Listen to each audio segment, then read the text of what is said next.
성령님, 좋은 아침입니다. 이 시간 성령님을 초청합니다. 오늘도 내 안에 오셔서 하나님을 기쁘시게 해드릴 것을 소원하게 해주세요. 오늘 말씀을 통해 구체적으로 무엇을 해야 할지 깨닫게 해주세요. 깨달은 것을 삶 속에서 실천할 수 있도록 도와주세요. 오늘 우리가 함께 나누실 하나님 말씀은 스가랴 12장의 말씀입니다. 이스라엘은 BC 587년 나라가 멸망했습니다. 너도 나도 바벨론 포로로 잡혀갔습니다. 민족 전체가 이때보다 더 처절하게 슬피 울었을 때가 또 있었을까요?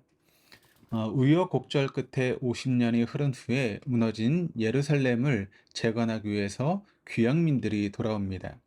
황폐한 예루살렘 성전을 바라보며 통곡했지만 언제까지나 울고만 있을 수는 없습니다. 예루살렘 성전을 속히 재건하여 다시금 하나님의 영광을 되찾고 싶어 했습니다. 아니, 옛 다윗 왕조의 부활을 꿈꿨다고 해야 솔직합니다. 그렇게 예루살렘 귀환민들은 조급했고 절박했습니다. 그 부푼 마음으로 성전 건축을 시작했고 기초 공사는 어느덧 마무리되었습니다. 그런데 성전 재건은 중단되고 맙니다.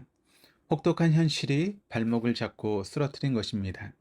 당시 열강들의 정치적인 소용돌이 속에서 겪을 수밖에 없었던 나라 잃은 서름, 예루살렘과 유다 지역에 살고 있었던 이방인들의 지속적인 괴롭힘과 방해, 또 경제적인 궁핍, 무엇보다도 암담한 현실 속에서 분투하는 자신들에게 어떤 도움도 주지 않는 것만 같은 하나님에 대한 실망과 회의 등 참담하고 절망적인 현실과 상황에 좌절하고 만 것입니다.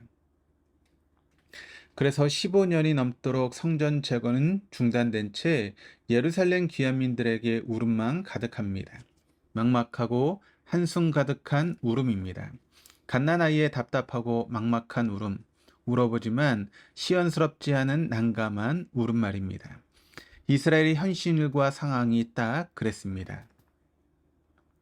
바로 그런 상황에서 패배감과 좌절감으로 시리에 빠져 있는 이스라엘 백성에게 하나님께서는 스가랴 선지자를 통해서 말씀과 묵시로 소망의 메시지를 주고 싶으셨던 것입니다.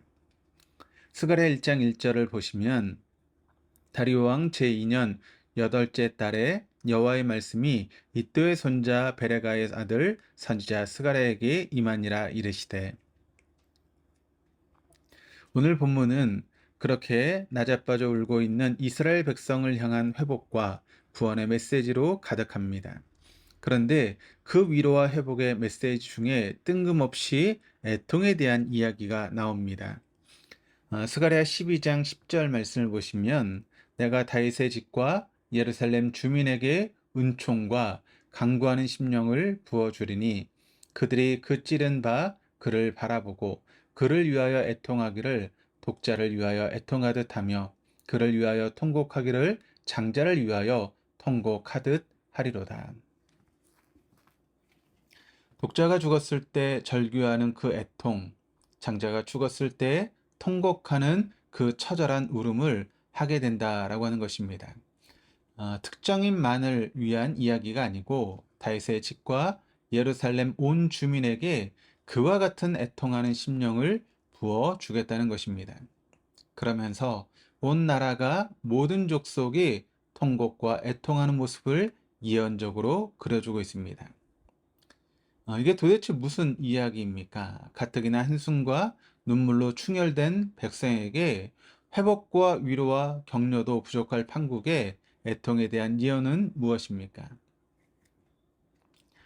사도행전 2장 36절에서 37절에 이렇게 기록을 합니다. 그런즉 이스라엘 온 집은 확실히 알지니 너희가 십자가에 못 박은 이 예수를 하나님이 주와 그리스도가 되게 하셨느니라. 그들이 이 말을 듣고 마음에 찔려 베드로와 다른 사도들에게 물어 이르되 형제들아 우리가 어찌할꼬 하거늘. 스가랴 12장 10절의 말씀은 사도행전 2장에서 성취됩니다. 그들이 찌른 바 그를 바라보고의 찌른 바 그는 십자가에 찔리고 못 박힌 예수 그리스도를 의미합니다. 스가랴의 말씀처럼 사도행전 2장에 보면 십자가에서 찔리고 찢기고 못 박힌 그 그리스도를 향하여 저들은 애통합니다. 우리가 어찌 알고 내가 그리스도를 찔렀습니다. 내가 그리스도를 찢었습니다. 내가 그리스도를 못 박았습니다. 나 어찌 알고 어찌 알고 어찌 알고 그 통곡이며 그 애통입니다. 신앙은 이 애통 앞으로 나아가는 것입니다. 먹고 사는 문제로 눈물 짓는 것으로 우리 신앙이 전부일 수는 없습니다. 삶의 불안과 초조, 두려움과 막막함, 난감한 울음은 끝이 없습니다. 사실 숨이 붙어 있는 한 계속될 울음입니다. 진짜 회복은, 참된 소망은, 기독교 본래의 신앙은 찌른 바 그를 바라보고 애통하는 자리로 나아가는 것입니다. 그 애통만이 내 영혼을 씻기는 울음이며, 속 시원한 울음이며, 해갈의 울음이며, 자유의 울음이며, 내 영혼의 숨을 내쉬고 살 수 있는 유일한 울음이 됩니다. 죄인된 내가 그를 찔렀습니다. 그를 찌르고 찌른 주범이 바로 나입니다. 이 존재적, 근원적 애통으로 목 놓아 울어보신 적이 여러분 언제입니까? 오늘날 교회 안에 이 애통이 사라진 지 오래입니다. 내가 그를 찔렀던 사건은 그저 2000년 전의 이야기일 뿐입니다. 혹은 고난주일 퍼포먼스 소재일 뿐입니다. 내가 죄인의 괴수입니다. 내가 그를 찔렀습니다. 그 바울의 고백은 잠잠합니다. 오라 나는 공고한 자로다. 나는 매번 그를 찔러댑니다. 어찌할꼬. 그 바울의 외침은 흐릿해졌습니다. 나는 더 이상 그를 찌르지 않을 만큼 괜찮은 실력이며 그를 찌르는 자는 나 아닌 저 무능하고 못난 타인의 이야기라고 단정하고 맙니다. 정죄와 판단만 날카로울 뿐이죠. 단 한 번도 그 애통의 자리에서 그리스도를 찌르면서까지도 자신의 가치와 영광을 챙겨 먹으려고 했던 바리새파의 피가 내 안에 흐르고 있음을 고민하지 않습니다. 내 안에 전방위적으로 얼마나 깊고도 넓게 부패해 있는지, 썩어 문드러진 곳이 얼마나 끔찍한지, 내 깊숙이 숨어 있으며 꿈틀거리는 죄성이 얼마나 치가 떨리는지 대면하려 하지도 않습니다. 내가 이런 인간이었나? 아니, 이 정도밖에 안 되는 인간이 나였나? 그런 깊은 자각과 성찰을 하기에는 우리가 너무 바쁘고 자기애로 가득할 뿐입니다. 그럴듯한 표정을 지어가면서도 작은 일에도 분노하고 불안해하며 초조와 두려움, 눈치와 인정, 신음과 한숨으로 그렇게 많은 눈물 짓고 있으면서도 그렇게도 회복과 소망을 절박해 하면서도 잠든 회복과 소망의 자리인 이 애통의 자리에는 나오려고 하지 않는 현실이 너무나 서글프기까지 한 것입니다. 이 지독스러운 자기 우상으로 가득한 가시투성이인 이 인생을 오늘도 말없이 끌어안고 계시는 분이 있습니다. 오늘도 찔릴 대로 찔려 피를 흘려 가시면서까지도 우리를 품고 안고 계시는 분이 있으십니다.